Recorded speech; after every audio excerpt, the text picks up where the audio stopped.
نحمده ونصلي ونسلم على رسوله الكريم۔ آج ہم سب آیت من آیات اللہ، حجت اللہ علی الارض فی عصرہ وحید زمانہ فرید وقتہ، کوہ تمکین و استقامت، شیخ المشائخ قبلہ حضرت صاحب قدس سرہ کے 12ویں سالانہ ختم شریف کی تقریب سعید میں حاضر ہیں، جن کی حیات مبارکہ اطاعت خدا جل وعلا اور اتباع مصطفیٰ علیہ التحیۃ والثناء سے عبارت تھی۔ قبلہ حضرت صاحب رحمت اللہ علیہ کی سیرت و اخلاق حضور نبی کریم صلی اللہ علیہ وسلم کی پاکیزہ صفات کے مظہر تھے۔ امامی و قدوتی و سیدی قبلہ حضرت صاحب رحمت اللہ علیہ کا ہر عمل اللہ سبحانہ و تعالی کی رضا و خوشنودی کی خاطر تھا۔ آپ ان صلاتی و نسکی و محیایا و مماتی للہ رب العالمین کا عملی نمونہ تھے۔ آپ کے لیل و نہار یاد باری تعالی میں مشغولیت اور اسی کی تلقین میں گزرتے۔ آپ رحمت اللہ علیہ نے اپنی ساری زندگی شریعت مطہرہ کی اشاعت، سلسلہ عالیہ کی خدمت، راہ رات سے بھٹکی مخلوق کی رہنمائی اور درماندہ یتیم اور بے آسرا لوگوں کی اشکشوئی کے لیے وقف کر رکھی تھی۔ آپ کا وجود مسعود خلق خدا کے لیے سراپا رحمت تھا۔ خلق خدا اپنی حاجات کے لیے آپ کی بارگاہ میں حاضر ہوتی اور اللہ تعالیٰ ان کی مرادیں پوری فرما دیتا۔ گویا حضرت سیدی الشیخ نفر اللہ ضریحہ کنز العمال کی اس حدیث کے صحیح مصداق ہیں۔ رسول اللہ صلی اللہ علیہ وسلم نے فرمایا، بلا شبہ اللہ کے کچھ بندے ہیں کہ اللہ نے انہیں مخلوق کی حاجت روائی کے لیے خاص فرمایا ہے۔ لوگ گھبرائے ہوئے اپنی حاجتیں ان کے پاس لاتے ہیں، یہ بندے عذاب الہی سے امان میں ہیں۔ مصیبت زدہ پریشان حال لوگ آپ کی بارگاہ میں حاضر ہوتے اور آپ انہیں اللہ سبحانہ و تعالی کی طرف رجوع کرنے اور اسی کی طرف متوجہ ہونے کی ترغیب دلاتے۔ ایک مخلص کی جانب تحریر فرماتے ہیں، آپ کی پریشان کن داستان نے متاثر کیا۔ اللہ کے حضور دعا ہے کہ وہ ذات آپ کی پریشانی دور کرے۔ بندہ اللہ کی طرف رجوع کر سکتا ہے اور یہی نصیحت کرتا ہے کہ اس ذات کا دامن تھام لو۔ وہی ذات مؤثر اور فاعل حقیقی ہے۔ دکھ سکھ سب عارضی ہیں اور زندگی امتحان ہے۔ آپ کی ذات ظاہری و باطنی کمالات کی جامع تھی، لیکن کسی نے اس کا اظہار آپ کی زبان سے نہیں سنا۔ تصنع اور بناوٹ سے ہمیشہ گریزا رہے، عمر بھر نام کے ساتھ علو مرتبت پر دار کسی لاہے کے سابقے کو پسند نہ فرمایا۔ حد درجہ متواضع اور منکسر مزاج تھے، کسی کمال و خوبی کو اپنی طرف منسوب نہیں ہونے دیا۔ فرماتے بندہ کی مثال تو بے پر پرندے کی طرح ہے جس کے پر ابھی نہ اگے ہوں اور جو لوتھ کی لوتھ ہو۔ تواضع اور انکساری کا اظہار آپ کی تحریرات میں بھی موجود ہے۔ خطوط کے آخر میں اپنے لیے یہ الفاظ تحریر فرماتے: فقیر حقیر لا شے، فقیر بے روا حررہ لا شے، بے ید فقیر الحقیر درویش خادم اہل طریقت فدوی۔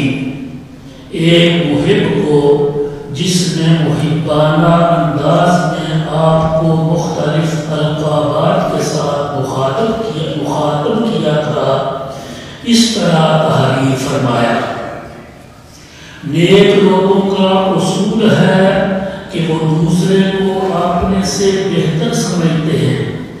آپ نے بھی اسی حسن ظن کا اظہار کیا ہے، ورنہ بندہ ان القابات اور خطابات کا متحمل نہیں ہے، اور بندہ کے حق میں ان الفاظ کا استعمال موضوع نہیں۔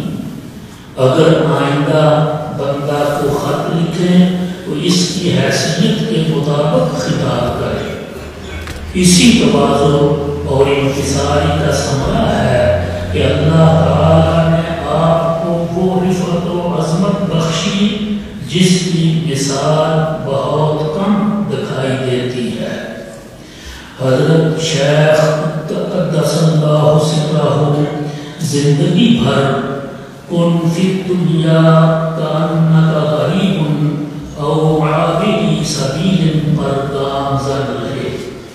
آپ کا ہر عمل آخرت کے لیے ہوتا، جس کا اظہار آپ کی زبان سے عموماً ہوتا رہتا، اور آپ نے مسترشدین کو بھی اسی کی تلقین فرماتے اور توجہ دلاتے۔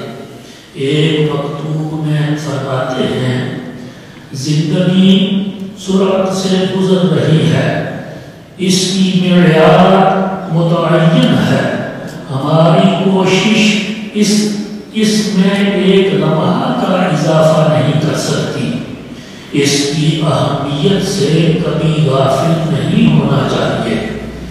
انسان اس مختصر سی زندگی کے لیے کتنا کوشاں رہتا ہے، بلکہ عاقبت فراموش ہو کر سارا وقت دنیاوی کوشش کی نظر کر دیتا ہے۔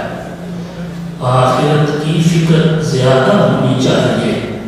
بس ہماری نصیحت ہے کہ دنیا میں اس طرح جیو کہ آپ کی ہر حرکت آخرت کا سامان بنتی رہے تاکہ مایوسی نہ ہو۔ آپ رحمت اللہ علیہ کی تحریرات میں دنیائے دور کی بے ثباتی اور متوجہ اللہ ہونے کی ترغیب جا بجا موجود ہے۔ آپ رحمت اللہ علیہ کی خدمت میں جو بھی اپنی دنیاوی مشکل لے کر حاضر ہوتا، اسے متوجہ اللہ ہونے کا سبق ملتا۔ فرماتے: ہم اللہ کے عاجز بندے ہیں، آپ کے لیے دعا وہ ہے، آپ انجانہ نماز پابندی سے پڑھیں اور ہر دم متوجہ اللہ رہیں۔ ایک مکتوب میں اس طرح فرماتے ہیں: یہ دنیا چند روزہ ہے، اس کا سارا انتظام یہاں ہی رہ جائے گا۔ روزی کی تلاش بھی عبادت ہے، بشرطے کہ اللہ تعالیٰ کی یاد موجود رہے اور اس کے احکام کی توفیق شامل حال رہے، ورنہ انسانوں اور حیوانوں کی زندگی میں کوئی فرق نہیں رہتا۔ مساجد سے لگاؤ آپ کو ورثہ میں ملا، آپ کی مساجد سے محبت کی نظیر نہیں ملتی۔ اسی محبت کے نتیجہ میں سینکڑوں عالی شان مساجد تعمیر کرائیں اور انہیں آباد کیا، زندگی بھر اپنا مسکن بھی مساجد کے مختصر سے حجروں میں بنایا اور پھر مدفن بھی مسجد ہی کے پہلو میں پسند کیا۔ آپ کی پہچان ہی مساجد تھی۔ آپ رحمت اللہ علیہ کی صحبت و مجلس بڑی پرتاثیر ہوتی، اس صحبت سے حاضرین کے احوال میں تغیر شروع ہو جاتا۔ حاضرین مجلس خواہ کسی شعبہ سے متعلق ہوں، اپنائیت محسوس کرتے۔ بہت سارے ظاہرین کے ذہنوں میں موجود سوالوں کے جوابات ان کے اظہار کے بغیر فرما دیتے، یا ایسی گفتگو یا واقعات بیان فرماتے جن میں ان کا جواب موجود ہوتا۔ اے لقائق جواب ہر سوال، اے لقائق جواب ہر سوال، مشکل از تو حل شود بے قید و قال۔ آپ کے پند و نصائح، واضح و ارشادات از دل خیزت و بر دل ریزت کے مصداق دل کی گہرائیوں میں اترتے چلے جاتے۔ آپ کی مجلس کا اثر ہوتا کہ دنیا دل سے سرد اور آخرت کی طرف متوجہ ہو جاتا۔ آپ کی ساری زندگی ریاضت و مجاہدات میں گزری۔ حیات مستعار کے آخری دور کی ریاضت کا اندازہ کیجیے۔ 1992 سے تا دم صحت تقریباً 2004 تک نماز فجر سے اشراق تک مسجد میں اعتکاف فرمایا۔ 1993 سے 2004 تک ایام ممنوعہ کے علاوہ مسلسل روزے رکھے اور ترک روزہ کا سبب علالت اور مرض وصال بنا۔ پھر اسی دوران آپ نے نماز فجر میں پارا یا سوا پارا قرآن کریم سننے کا اہتمام فرمایا۔ نماز عصر سے مغرب تک دروازہ بند رکھتے۔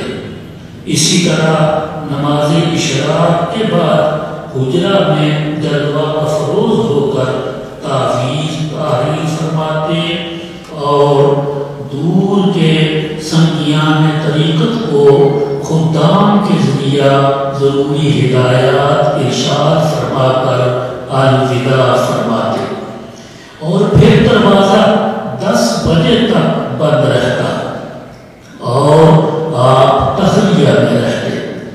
گویا آپ نے عمر کے آخری حصہ میں اعمال صالحہ کو دگنا کر دیا اور نیکیوں میں کثرت کر دی، اور اس سنت پر بھی عمل کر لیا جو نبی کریم صلی اللہ علیہ وسلم نے وصال کے سال 20 دن کا اعتکاف فرمایا تھا، اور حضرت جبریل علیہ السلام کے ساتھ 2 دفعہ قرآن مجید کا دور فرمایا تھا۔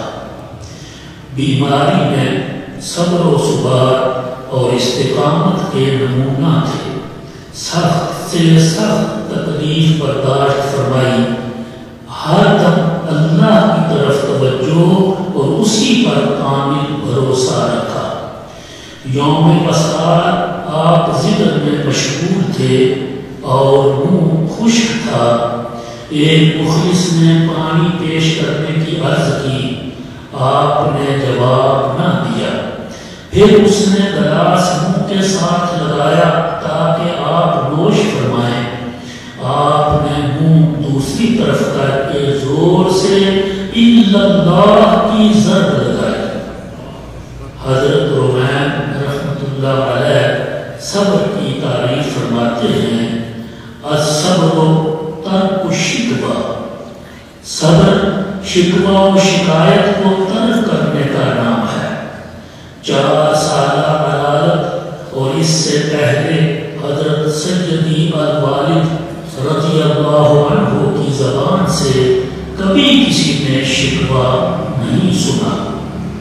حضرت ذوالنون مصری رحمۃ اللہ علیہ فرماتے ہیں، الصبر هو الاستعانۃ باللہ تعالی، اللہ تعالی کی مدد طلب کرنا صبر ہے۔ حضرت شیخ قدس سرہ ہمیشہ اسی ذات کے ہو کر رہے، اسی سے مدد طلب کی، اسی کی رضا پر سر تسلیم خم کیا اور اپنے مخلصین کو بھی اسی سبق کا درس دیا۔ بہت سارے احباب عدالت کے دوران ایمانداری کے لیے حاضر ہوتے اور اپنی بے چینیوں اور اضطراب کا اظہار کرتے، آپ انہیں فرماتے الحمدللہ، اللہ تعالی کا شکر ہے۔ اللہ تعالی ہمیں قبلہ حضرت صاحب رحمۃ اللہ علیہ کی سیرت مبارکہ پر عمل پیرا ہونے کی توفیق عطا فرمائے، آمین۔ وصلی اللہ علی